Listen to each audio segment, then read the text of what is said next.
vamos a hablar de pues el tema de este gran proyecto de infraestructura que se anuncia este día en la mañanera, un proyecto donde hay inversión privada, inversión pública, y también estaremos hablando de otros temas, el tema de narcoterrorismo, el tema de las fosas, el tema de las mujeres contra la violencia. De esto estaremos comentando esta noche en el programa Por Opinar. ¿Qué les parece empezar con el primer tema? Se publica que estamos en recesión técnica. Los economistas no se ponen de acuerdo si es una recesión, no es una recesión, que si el INEGI corrigió el último trimestre del 2018, los dos primeros trimestres del 2019, pero bueno, a fin de cuentas hay como una idea de que estamos en una recesión técnica y que, bueno, es un reflejo de que la economía está parada. Inmediatamente se liga con el tema de este proyecto de infraestructura, el proyecto más importante que se estaba esperando, donde el gobierno va a invertir en los próximos 3 años y el sector privado se suma también a este tema. Un primer comentario, señores. Lo grave de esto, Raúl, es que un organismo tan serio como el INEGI desde hace tiempo viene siendo acomodaticio. Desde esa fricción que tuvo con Coneval, va dando este tipo de cosas. ¿Dónde está el miedo de decir que estamos en una recesión? Lo grave es que estamos estancados, que la economía no está avanzando. Eso es lo más grave. Y a mí me parece que el INEGI va dando esa serie de bandazos. También hay que reconocer que las cifras normalmente se ajustan, pero normalmente se ajustan a la alza, no a la baja. Y aquí muchos especialistas habían hablado de esa recesión en la que se encontraba México. Eso por un lado. Pero por otro, se les achicó el proyecto. Empezó el ingeniero Slim hablando de 1,600 proyectos y ahora se presentaron 147. No fueron los 60 que se decía ayer en algunos medios de comunicación, pero sí subrayaría lo siguiente.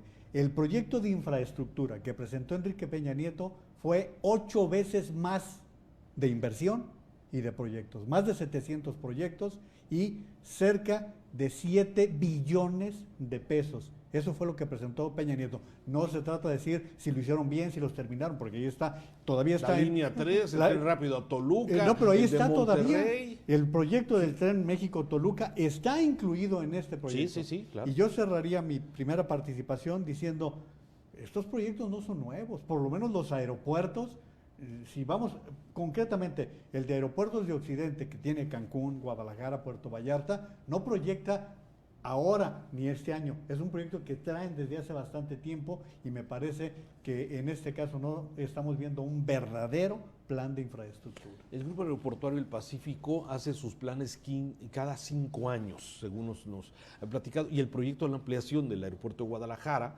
por ejemplo, y con la segunda pista y la nueva terminal aérea, es un proyecto a 5 años, ¿sí? Nada más como una acotación. Gracias, Juan María.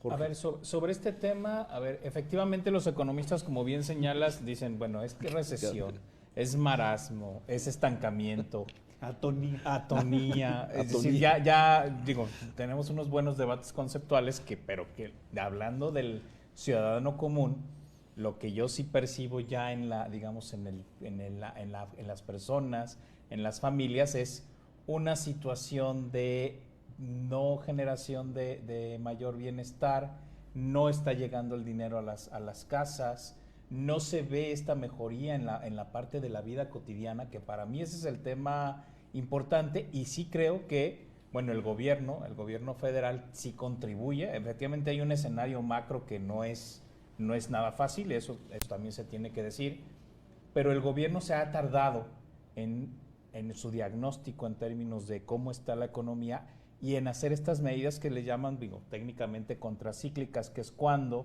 el gobierno empieza a invertir para, obviamente, empezar a mover la economía, pero además que los inversores privados también se empiecen a animar a hacerlo.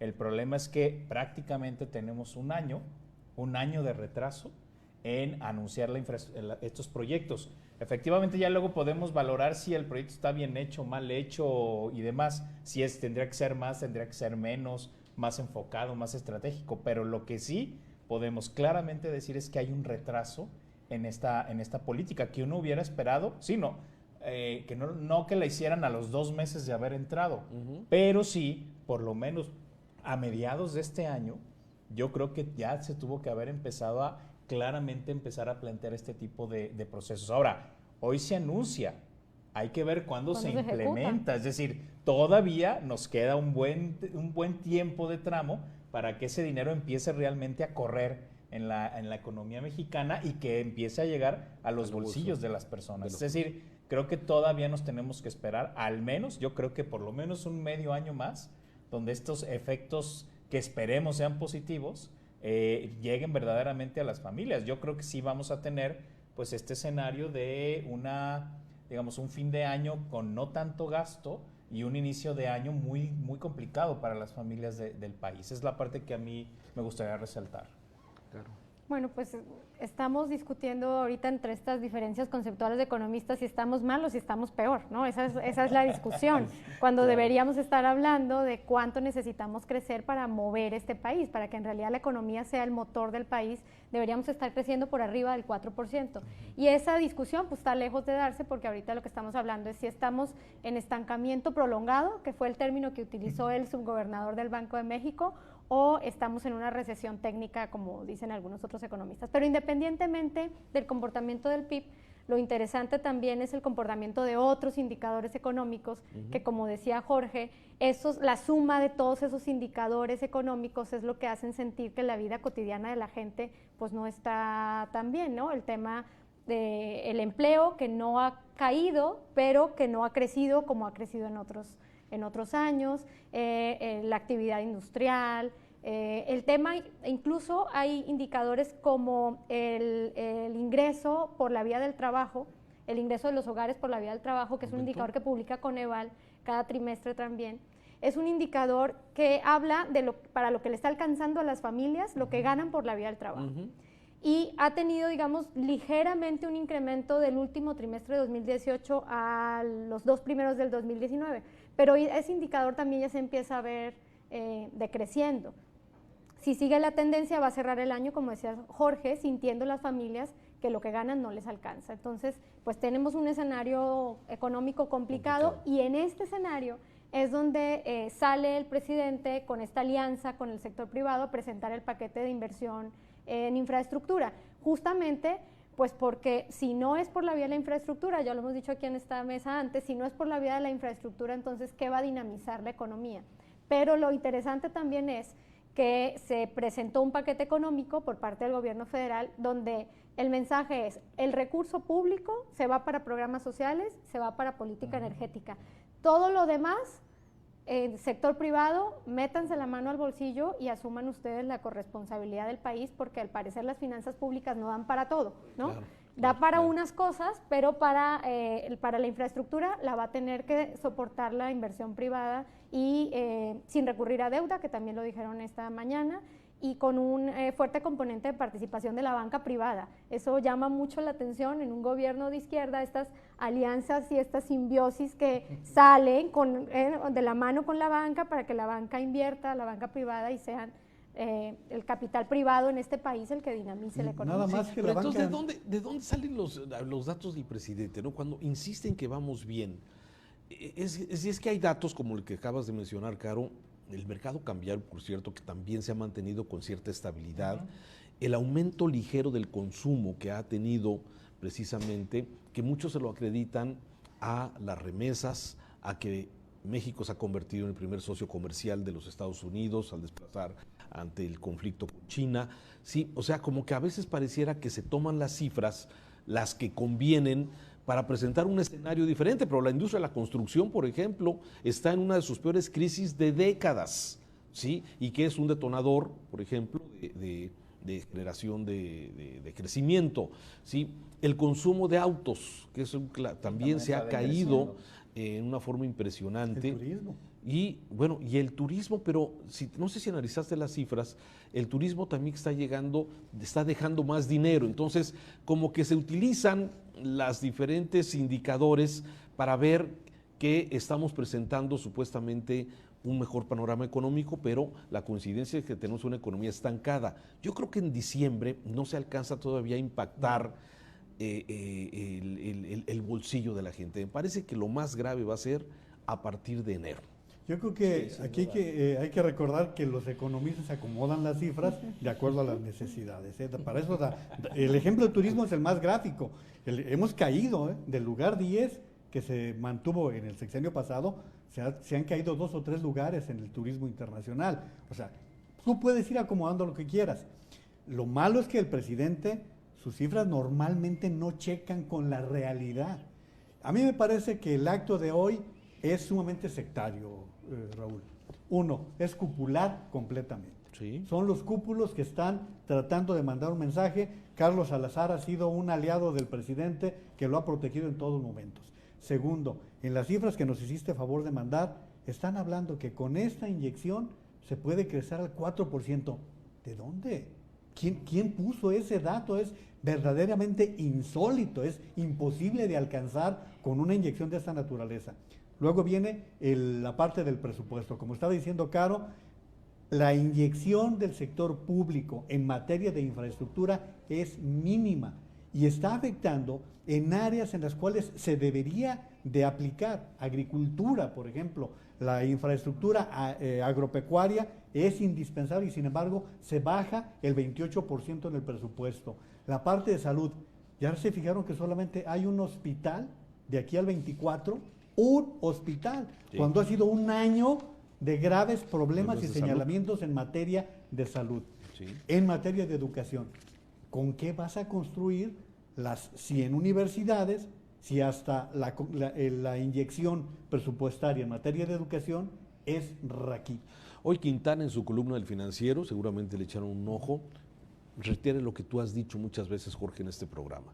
Se necesita una reforma fiscal, tarde o temprano, porque no va a haber recurso que alcance para todo lo que quiere dar el presidente, programas sociales, y seguir de alguna forma con la dinámica de gasto con una baja productividad. Es que sabes que López Obrador tiene en su idea política, que es una idea estrictamente política, que subir impuestos es un proceso muy antipopular que le puede afectar electoralmente. Y yo creo que en la mente del presidente lo que primero está colocado como prioridad fundamental es el mantenimiento de un buen desempeño político electoral. Y luego ya todas las demás variables se subordinan a esta necesidad del presidente. Entonces, por supuesto que él dice, a ver, y yo creo que lo sabe, la medida es hacer esta gran reforma fiscal que necesita el país, no la va a hacer porque necesita o cree que tomar una decisión de este tipo le puede afectar en términos político-electorales. Yo creo que esa es la gran tragedia que estamos viviendo el día de hoy, al menos con esta manera de conducir al país. Y yo sí, auguro que vamos a irnos por lo menos un año más, pues con esta economía así. Estancada, que obviamente el estancamiento te empieza a generar decrecimientos, por supuesto, es decir, porque todo quedaría igual si es que, por ejemplo, no hubiera menos, la población no aumentara. El problema es que las necesidades de la gente siguen creciendo. O sea, tú puedes crecer en la economía o no crecer, pero la demanda social va creciendo. Por eso una economía se supone que tendría que crecer, porque no de antemano no va a pasar que a partir del 2020 no nacen mexicanos, ¿no? O que nacen los mismos que se mueren. Eso o jóvenes que quieren trabajo. Exactamente, en fin, o gente que se incorpora al mercado laboral. O sea, el problema es que el estancamiento llega un momento en que, como ahora se empieza a decir, se convierte en recesión técnica y luego en franca recesión, ¿no? Y luego en crisis económica. Ese es el problema. Déjenme hacer una pausa, estamos para opinar desde Guadalajara, Jalisco. Vamos a continuar con otros temas. Narcoterrorismo, otro de los temas que han sido esta semana, la semana pasada, han estado en las notas, en las 8 columnas, luego de que la familia Levarón pidiera a congresistas estadounidenses, ¿sí?, que se considere el narcotráfico como un tema de terrorismo. ¿Cómo la ve? Para conocer bien los temas del momento, solo en un programa. En Japón es un abuso para muchos. A fondo, martes 10:32 de la noche, en TVC. Este sábado, su pasión por cantar va más allá. Esta niña de Uganda pretende ser la voz de muchos niños desfavorecidos y darles una vida mejor.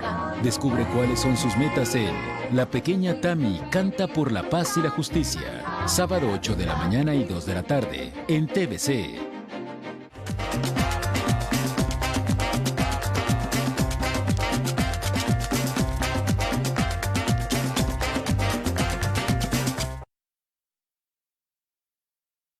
Tania Sánchez Aranda desapareció en el municipio de Torreón, Coahuila, el 21 de enero de 2012. Irma Claribel Lamas López desapareció en el municipio de Torreón, Coahuila, el 13 de agosto de 2008.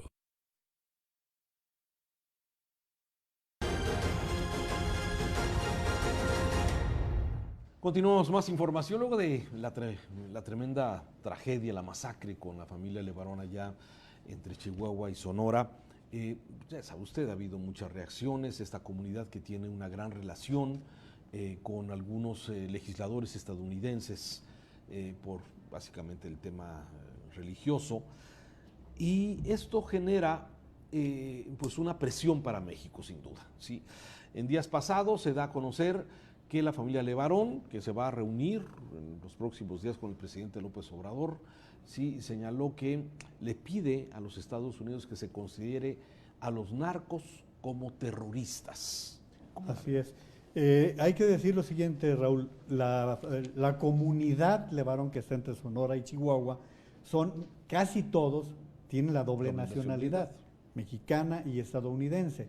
En su calidad de ciudadanos estadounidenses han formulado la petición a la Casa Blanca para que considere a los cárteles como terroristas. Esta petición tiene que pasar por un proceso. Para que se considere terrorista un grupo, la Casa Blanca, el gobierno de Estados Unidos exige 100,000 firmas. Aquí lo serio es que no es la primera vez que se está solicitando, es la tercera ocasión que se está pidiendo que se considere a los cárteles terroristas. Esto viene por parte de algunos legisladores, por parte del propio presidente Trump y ahora por parte de la familia Levarón. Yo escuchaba hoy a Adrián Levarón que decía en una entrevista: si ustedes me dicen cómo califico a quien masacra 17 personas, díganme, yo le pongo el calificativo que ustedes quieran. Ellos van a participar el domingo en una marcha contra la violencia en la Ciudad de México, y el lunes se supone que los recibe el presidente López Obrador. Hubiera sido grave que los hubiera recibido primero Donald Trump que el presidente López Obrador. No sé bajo qué condiciones vaya a darse después de que haya una marcha el domingo próximo. Terrorismo, de acuerdo a Javier Oliva, según lo leía hoy en Milenio, él habla de que el terrorismo se califica por 4 posibilidades. Uno, que es por cuestiones religiosas, políticas, económicas, por cuestión de un choque de violencia, y es como hacen la clasificación los especialistas en materia de terrorismo. Y cerraría diciendo que si México cayera en esa clasificación, sus cárteles, Estados Unidos automáticamente tiene o se da la atribución, se da el derecho de actuar e intervenir. Por ejemplo, intervenir desde las aguas, intervenir de manera armada, así lo hacen en todo el mundo. No, a ver, lo hemos visto cómo lo hacen, sí, de alguna forma. Ahora, aquí inmediatamente el tema alertó al canciller y al mismo presidente, claro. ¿Sí? Con razón, ¿no? Claro, pues por cuestiones de soberanía, ¿no?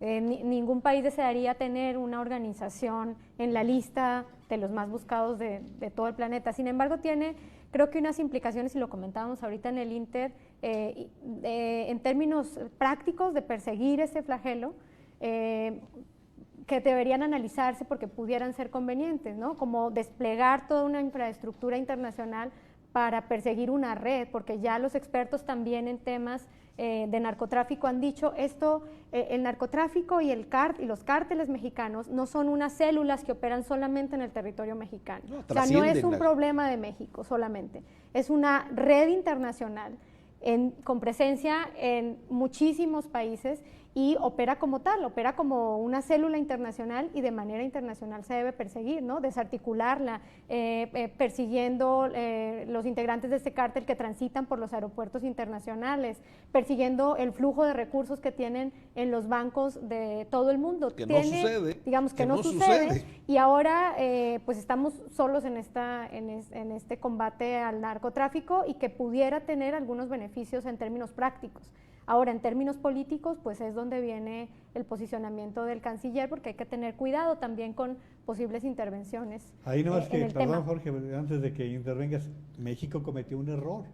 Con el caso del Paso, México solicitó a Estados Unidos que consideraran acto terrorista lo ocurrido en El Paso.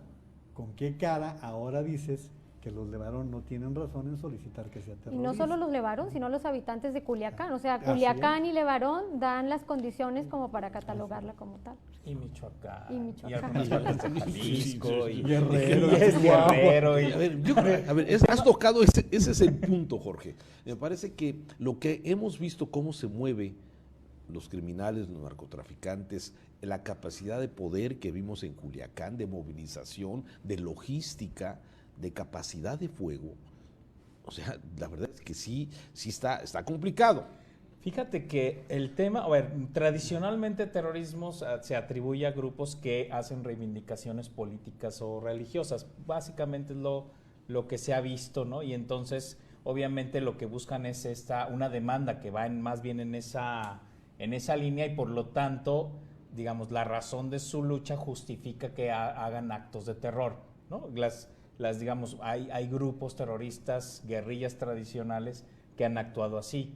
En el caso de México, evidentemente estos grupos de delincuencia organizada no tienen estos orígenes, se tiene que ver con una lógica netamente de negocio capitalista, ¿no? Entonces, en ese sentido, es difícil el traslado de la categoría terrorismo a estos grupos. Pero a mí lo que más me preocupa es que si Estados Unidos llega a definir, porque además es una definición unilateral de ellos, que efectivamente estos cárteles son terroristas, lo primero que tendría que decir es cuáles cárteles entran en esta categoría, porque obviamente no serían todos. En segundo lugar, diría que territorios son donde están estos grupos terroristas. Y obviamente en tercer lugar, sin pedirle permiso absolutamente a nadie, harían intervenciones militares, hay que decirlo así, no vendrían los policías, son intervenciones militares de Estados Unidos para combatir a estos terroristas. Y bueno, las intervenciones militares ya las hemos visto en otros países. Sí, desde ¿de un qué misil, tipo son? desde Exacto, un operativo. No son operaciones quirúrgicas. O sea, sí llegan como llegan los militares estadounidenses, con lo cual la verdad es que el tema a mí me parece sumamente riesgoso. Yo creo que en este caso México sí tendría, a mí es lo que me parece que sería lo más conveniente, sí tendría que empezar a entablar una estrategia de colaboración con el gobierno, sí, de Estados Unidos, pero también con los gobiernos de algunos centroamericanos y como por ejemplo también con Colombia, para decir, a ver, cómo se puede generar una política internacional, una política continental para el combate a las drogas, claro. Porque además, obviamente, el problema no se puede ver solo en México. O sea, si no existe este mercado en Estados Unidos, si no existe alguna parte de la producción en Centroamérica y en Colombia, no vas a poder atacar el problema. O sea, siempre vas a estar rompiendo solamente una parte de la cadena.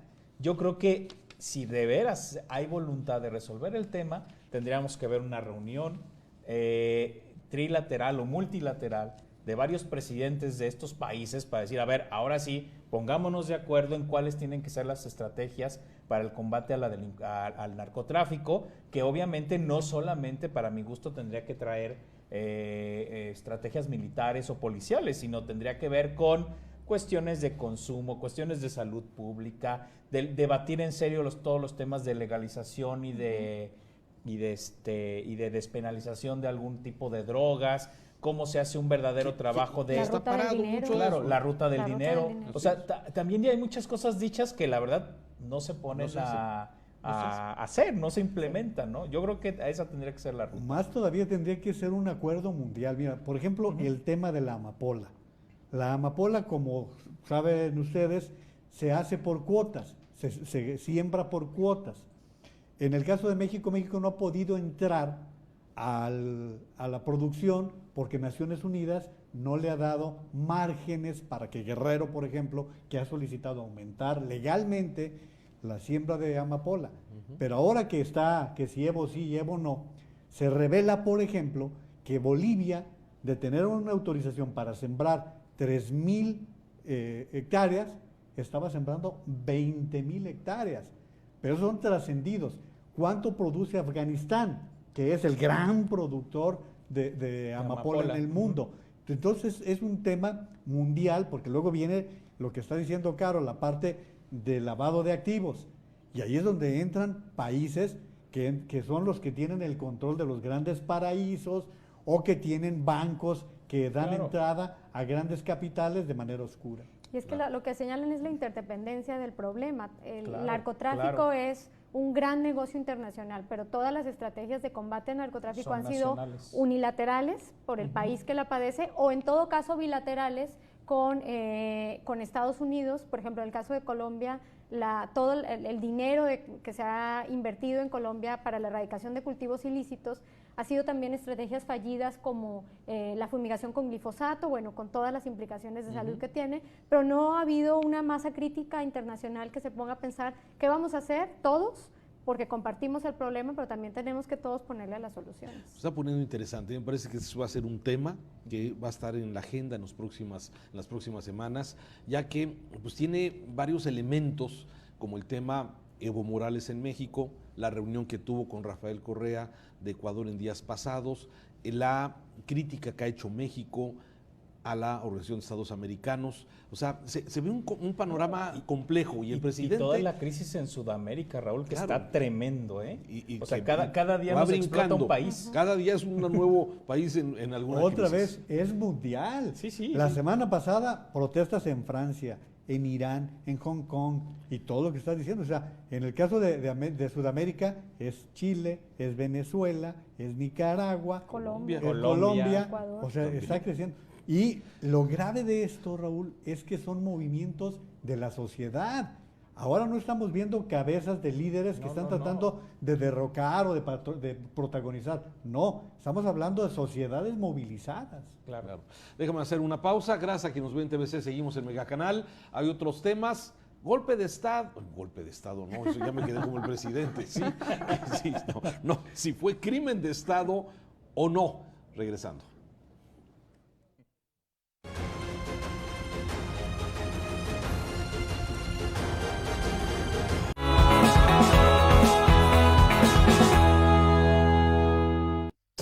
El evento donde se reúnen los mejores autores de habla hispana del mundo está a punto de comenzar. Feria Internacional del Libro Guadalajara. Y como cada año te llevamos al universo literario a través de la pantalla, con entrevistas, cápsulas y todo lo acontecido en la fiesta de libros hispana más importante del año. Cobertura especial, desde la FIL, a partir del 30 de noviembre, 13 horas, por Megacanal. 100 palabras de Andrés Villarreal. Evo Morales, Los Levarón, El Huachicol, Javier Sicilia, El Jueves Negro en Culiacán, recortes presupuestales, Rosario Piedra, Medina Mora, los derechos humanos, la Guardia Nacional, los militares, lo que diga mi dedito, mestizos, corruptos, fifís, indios, conservadores, adversarios, abrazos, no balazos, caravana migrante, jóvenes construyendo futuro, yo tengo otros datos, nuevo aeropuerto, Santa Lucía, Dos Bocas, Tren Maya, consultas, golpe de Estado, reelección. Una sola palabra, un nombre, una frase, un título. El presidente López Obrador está por cumplir un año en la presidencia y no alcanzan 100 palabras para enumerar tantos temas. Bienvenidos a Para Empezar el Día. Soy Anaís Ávila, en el municipio de Aguililla, en donde lamentablemente 13 casi situación y problema. Presentarle en este espacio un servicio social por si usted puede ayudar. Tú que ya cuentas con XView, ¿ya sabes que tienes acceso a toda nuestra sección VOD? Disfruta de 8,000 horas de series completas, películas infantiles y mucho más. Ahora VOD está disponible en todos nuestros paquetes XView y es para ti. Disfruta de este beneficio exclusivo. ¿Aún no tienes XView? ¡Contrata ya! El evento donde se reúnen los mejores autores de habla hispana del mundo está a punto de comenzar. Feria Internacional del Libro Guadalajara. Y como cada año te llevamos al universo literario a través de la pantalla, con entrevistas, cápsulas y todo lo acontecido en la fiesta de libros hispana más importante del año. Cobertura especial, desde la FIL, a partir del 30 de noviembre, 13 horas, por Mega Canal. En Mega Noticias somos claros. Nadie nos dice qué decir y menos cómo comunicarlo. Informar es nuestra pasión. Nuestro único compromiso es con usted. Mega Noticias, el valor de la verdad. Bienvenidos a Para Empezar el Día. Soy Anaís Ávila,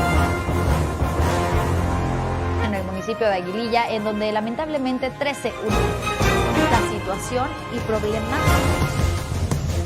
Presentarle en este espacio un servicio social por si usted puede ayudar. El evento donde se reúnen los mejores autores de habla hispana del mundo está a punto de comenzar. Feria Internacional del Libro Guadalajara. Y como cada año te llevamos al universo literario a través de la pantalla, con entrevistas, cápsulas y todo lo acontecido en la fiesta de libros hispana más importante del año. Cobertura especial, desde la FIL, a partir del 30 de noviembre, 13 horas, por Mega Canal.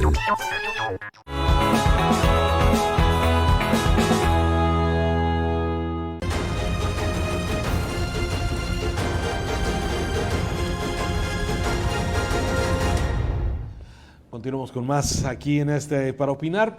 A ver, ahí ya hablábamos de los conflictos que no sé, yo a veces la marcha de ayer de las mujeres con los anarquistas Las anarquistas. Las anarquistas, sí. O sea, es pólvora natural cualquier conflicto de este tipo. La próxima marcha, el 1 de diciembre, que se está convocando a través de redes sociales en diferentes ciudades del país, bueno, también yo estoy de acuerdo, hay que manifestarnos en contra de la violencia, de la inactividad que vemos por lo menos yo lo veo de parte de los gobiernos para poder combatir con eficacia ya el discurso de abrazos, no balazos. La verdad es que, bueno, no sé qué va a hacer el gobierno cuando estamos llegando a niveles de violencia impresionantes. Pero hay un tema que no quiero dejar pasar con ustedes, que es el tema del crimen de Estado Ayotzinapa. Yo me quedé con la idea de que si era, ya no es. ¿O cómo la ven? A ver, ustedes que están más avesados en que sí es. Adelante. Parecería que es una cosa semántica y sin importancia. Se ha dado la palabra y es relevante, es muy relevante. ¿Por qué? Porque durante todo el tiempo del sexenio de Peña Nieto, López Obrador y sus huestes calificaron lo ocurrido en Ayotzinapa como un crimen de Estado. Es decir, un crimen de Estado se establece cuando participan autoridades o estatales o municipales, como en este caso.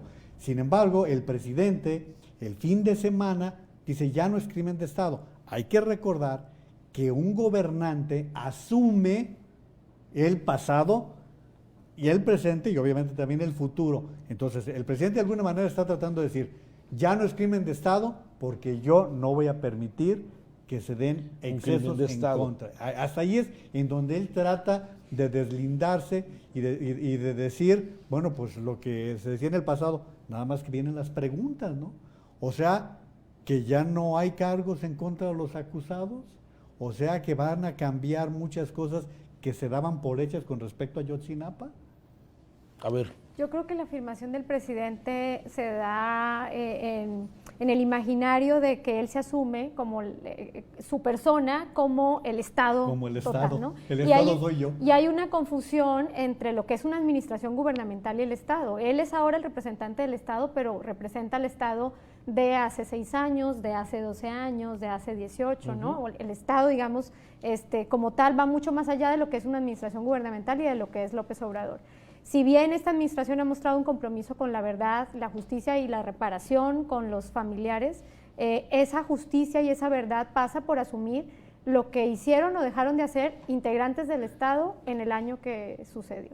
Y creo que sí es un crimen de Estado, leía la columna que nos compartieron de Jorge Fernández Menéndez, aunque se ejecuta por sicarios del cártel Guerreros Unidos, pues está comprobada la participación de la policía municipal, de las autoridades locales de manera directa, pero por omisión las autoridades estatales y las autoridades federales de ese momento también son partícipes y también son cómplices de esto. Recordemos que Peña Nieto salió como 26 días después, no sé cuántos días después salió, casi un mes a hacer un pronunciamiento cuando debió en su momento desplegarse todo el Estado para la búsqueda de los jóvenes con vida. Lo que ha dicho López Obrador es que en el caso de esta administración no va a haber impunidad, y me parece muy valioso porque dice que van a seguirlos buscando, ¿no? Se parte del reconocimiento de que pueden estar con vida y que los seguirán buscando, y de que se sancionará a los culpables, pero que es un crimen de Estado, es un crimen de Estado desde que haya la participación de una autoridad o de la fuerza pública que es el representante del Estado. Ya hay que empezar a entender, ¿no? A veces lo que pasa es que un crimen de Estado se da obviamente con esto que decían ya de la participación de las autoridades, pero es cuando tú ves que hay condiciones estructurales que tienen que ver con cómo están las instituciones de seguridad, las instituciones de gobierno, donde se puede dar un crimen de este tipo, pero además hay un deliberado ocultamiento de la verdad, como sucedió en el caso de Ayotzinapa. Es decir, ahora, de hecho, hoy mismo, el construir una verdad jurídica sobre el caso es prácticamente imposible. ¿Por qué? Porque ya no hay materia, ya no hay evidencias, hay evidencia que se perdió, evidencia que deliberadamente se ocultó. Entonces, por eso se habla de un crimen de Estado. Ahora, por supuesto que López Obrador diga que no va a pasar eso en su sexenio, me parece fantástico, pero eso no exime todo lo anterior. Es decir, la palabra de un presidente no puede, de manera mágica, quitar todo lo que pasó en el sexenio pasado e incluso en otros sexenios. Es decir, yo creo que en este país sí tenemos que avanzar a reconocer que el Estado mexicano históricamente ha generado varios crímenes de Estado y no se ha reconocido de esa forma. ¿Por qué? Porque entonces es construir ya una narrativa distinta. Ahora, desafortunadamente ya la verdad jurídica creo que no se va a poder construir, y por lo tanto la asignación de castigo y de culpa va a ser muy difícil de hacer. ¿Por qué? Porque hubo un crimen de Estado que hizo que eso no se pudiera resolver. Ahora, yo sí estoy de acuerdo con lo que dice Caro, de que está muy bien que el presidente diga no va a volver a pasar eso y que vamos a tratar de romper la impunidad. Eso está bien, pero eso no quita de ninguna manera lo que ha pasado en este caso de Ayotzinapa y en otros que han pasado en el país. A mí me parece que el presidente trae perdida la narrativa, Es que habla mucho el presidente. Habla demasiado. Habla mucho, o sea, ya no sabes ahora. Todos los días y a todas horas. Y ese sí es un problema. Imagínate en qué condiciones dejó Alejandro Encinas, que es el subsecretario de Derechos Humanos, cuando da esta declaración de que ya no es crimen de Estado. ¿Cuánta gente? O sea, no hay una preparación para una declaración de tantas consecuencias como esta y como muchas que el presidente suelta porque está hablando todos los días. Esa es la desventaja de mañaneras, de estar haciendo declaraciones y discursos todos los días. Si es que pasamos de un presidente que no hablaba, que no era imposible. Y qué bueno que no hablaba, porque ya ves que de dos sexenios, yo creo, yo me iría todavía hasta Calderón. Pero Calderón hablaba. No, pero sí, a ver. Un poquito más, pero lo cuidaban mucho de la opinión pública. Sí, totalmente. A un presidente que habla todos los días. Peña Nieto no dio ni una rueda de prensa en todo el sexenio. Ni una. nada. Sí, su preferencia eran escenarios controlados en mensajes a la nación. No, y qué bueno, pues acuérdense lo de 5 minutos, no 1, ¿verdad? No, bueno, de esas hay un montón de memes. Desde la FIL, sí, desde la FIL, que ya por cierto... Pero Calderón también así era, ¿eh? O sea, el último presidente que tuvimos, digamos, dicharachero y que decía mucha cosa era Vicente Fox. Y metía cada pato. Y también, ¿verdad? Pero llegamos de este dicharachero a dos que eran muy, digamos, muy reservados, y ahora con López Obrador, que dicta cátedra todo el tiempo, ¿no? Sí, el último presidente brillante para manejarse en medios y en el discurso era Salinas de Gortari. A ese le salían muy bien los medios y la tribuna. Pues lo que me parece interesante es cómo van a ser Alejandro Encinas y todas las organizaciones de derechos humanos ahora con esta declaración del presidente para reconstruir la memoria histórica, porque reconstruir esa memoria, ¿no?, es lo que también están esperando los familiares y los agraviados, para que se les diga qué realmente fue lo que pasó, quiénes fueron omisos, quiénes fueron los autores materiales, pero también los intelectuales. Y entonces ahora con esta declaración que da el presidente, pues ponen aprietos a las instituciones para les abre de nueva cuenta la posibilidad, la esperanza, ¿no? De, pues, a ver, violencia contra las mujeres. A ver, otra vez vimos ayer manifestaciones interesantes. Me llamó la atención la de la Ciudad de México, la de aquí de Guadalajara, que a pesar de que no fue muy numerosa, pero sí alcanzó un buen número de personas, de mujeres. Y luego ese encuentro curioso, raro, extraño en los templos, tanto en el expiatorio como en el del refugio, ¿sí? Esa cadena de católicos que de alguna forma evitaban, entiendo, que hubiera confrontación o que hubiera, no sé, ataques a los centros. Primero, la manifestación de la violencia. ¿Qué tan grave consideran ustedes que es el tema de la violencia contra las mujeres? Los datos del INEGI son contundentes. No, es gravísimo el tema. A ver, o sea, no va a dejar de ver estas marchas hasta que no haya descensos en la violencia. Así de sencillo. Luego podemos calificar que si la marcha hizo bien, que si rayó o no rayó, que si las anarcas hacen tales cosas y luego les van limpiando la tarea a otros. Eso me parece que es secundario. El gran tema es que hay un movimiento feminista que legítimamente está reclamando, no solamente en estas marchas, sino en muchos espacios cotidianos, que se abata la violencia contra las mujeres. Bueno, incluso ayer en universidades hubo manifestaciones al interior diciendo no queremos ningún tipo de violencia. Y mientras no resolvamos como sociedad bajar estos índices que ha habido de feminicidios, de acoso, de hostigamiento, de, digamos, de violencia física y psicológica, las mujeres van a seguir saliendo a la calle a manifestarse de muchas formas, ¿no? Y más bien para mí la gran pregunta es ¿qué estamos haciendo socialmente para reducir esta violencia que es estructural y que yo creo que sí nos va a tardar muchos años en resolver, pero donde parece que no hay avances sustantivos, porque como bien decías, aparecen las cifras y nos siguen reiterando que la violencia contra las mujeres no está descendiendo.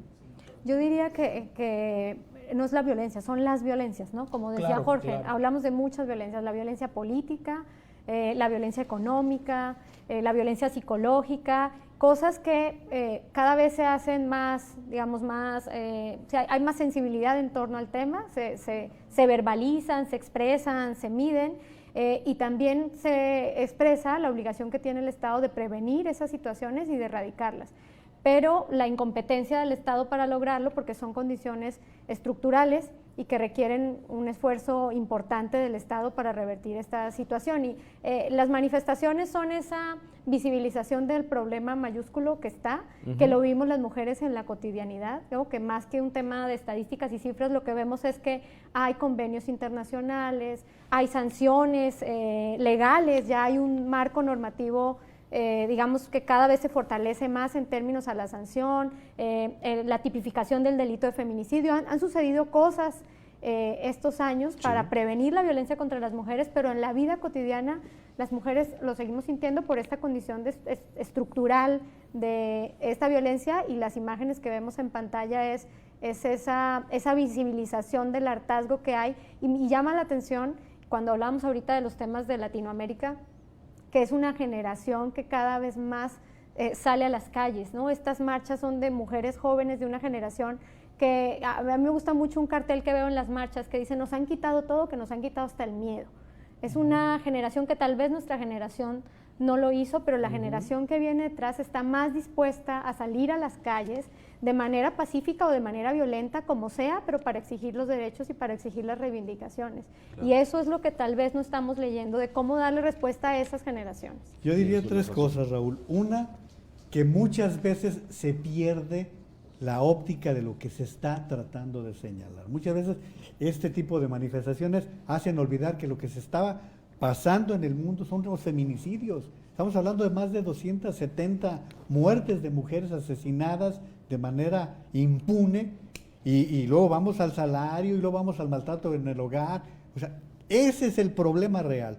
Segundo, la manifestación de ayer en la Ciudad de México fue un puñado de anarcas las que crearon el caos, pero la mayoría marcharon y se manifestaron de una manera correcta. Y luego la parte de demostraciones finas, que esas dan gusto. Lo que ocurrió el domingo con la Liga de Fútbol Italiana, en donde todos los futbolistas salieron con un manchón rojo en la cara para expresar su rechazo a la violencia. También lo que ocurrió con la Liga Holandesa de Fútbol, que el primer minuto no lo jugaron para protestar contra el racismo en el mundo. Ese tipo de expresiones son muy humanas y esas sí nos hacen pensar que sería la tarea que tenemos, ¿no? Bien, dejamos de momento el tema y me gustaría terminar con algún tema de la refundación, dejando la cuarta transformación. Sí, a ver, hay un par de temas: el tema de los maestros, el paro, que hace mucho no hablaba de un paro de maestros, y el tema de las fosas. Siguen apareciendo fosas casi todos los días. Tenemos un conteo de más de 200 y tantas personas, ¿sí?, que han sido asesinadas, despedazadas y inhumadas en forma clandestina. Y eso sí se suma a la tragedia de los desaparecidos, de la violencia. Un comentario de ustedes. Pues es un gran cementerio. Las cifras que nos compartieron es de verdad escalofriante. El registro de fosas en la ciudad, concentradas principalmente en Tlajomulco, en el sur, y en Zapopan y en Tlaquepaque y algunas zonas, pero pues es una tragedia de enormes dimensiones, que eso es lo que se ha podido encontrar. Pero entonces, más o menos, si vemos en todo el caso de los delitos la cifra negra, ¿qué está atrás y qué está por debajo?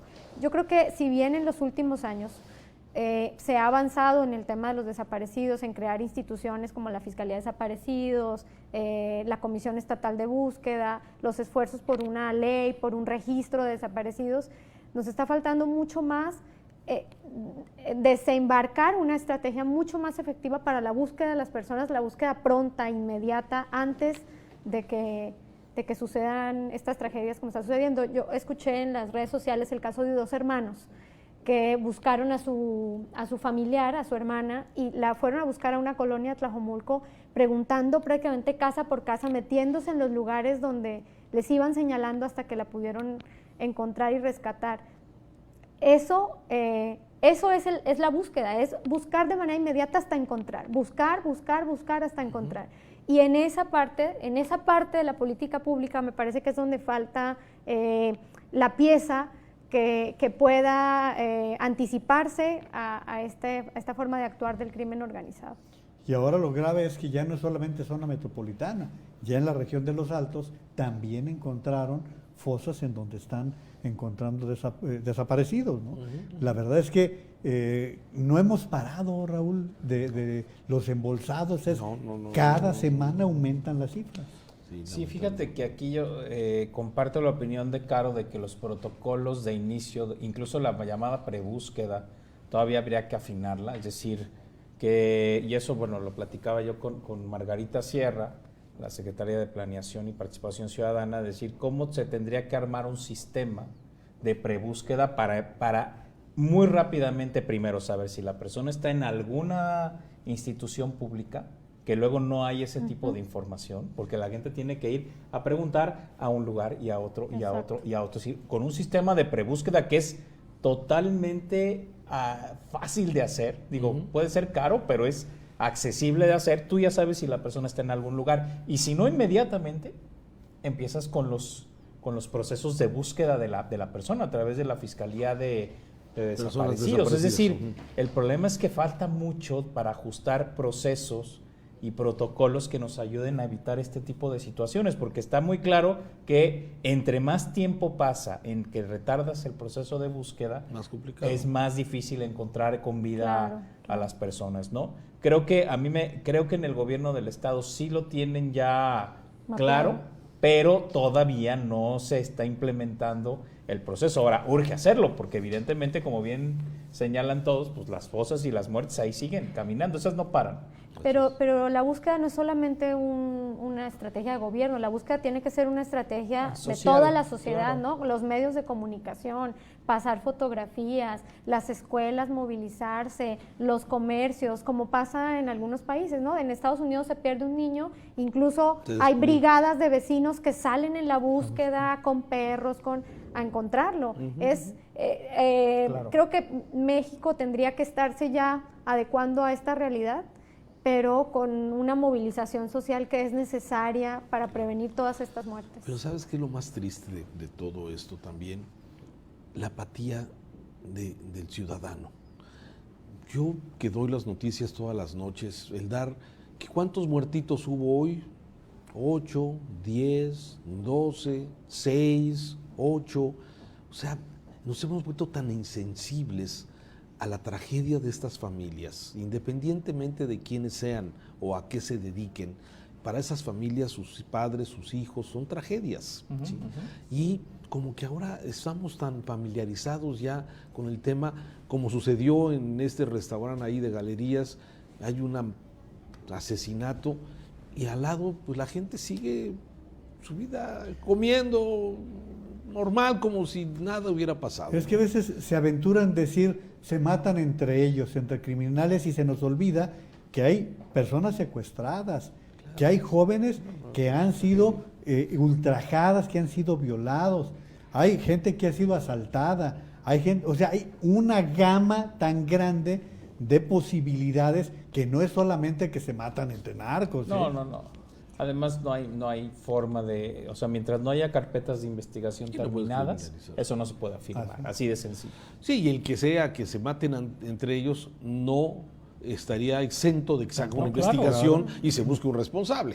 No, pero creo que en el tema de desaparecidos esa historia no aplica y justamente lo que está impidiendo esa versión oficial es que nos cuenten las historias de por qué desaparece la gente. Y creo que, bueno, en la administración anterior, en algunas mesas de trabajo con la Fiscalía de Desaparecidos y con la Unidad de Búsqueda de Contexto, la pregunta es, ¿quién nos cuenta y quién nos dice por qué desaparece la gente?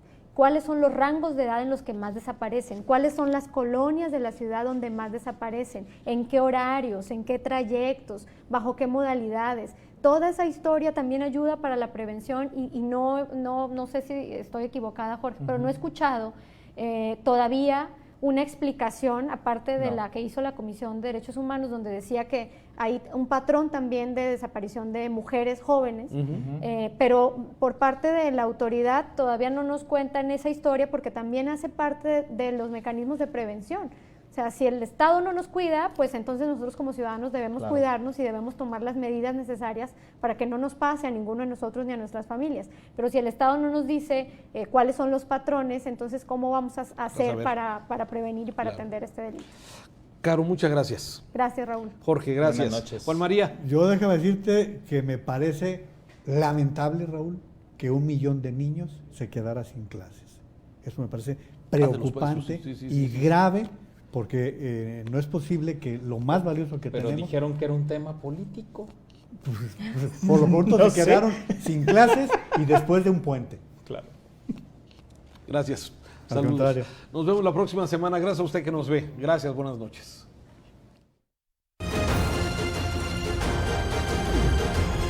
Para opinar. A continuación,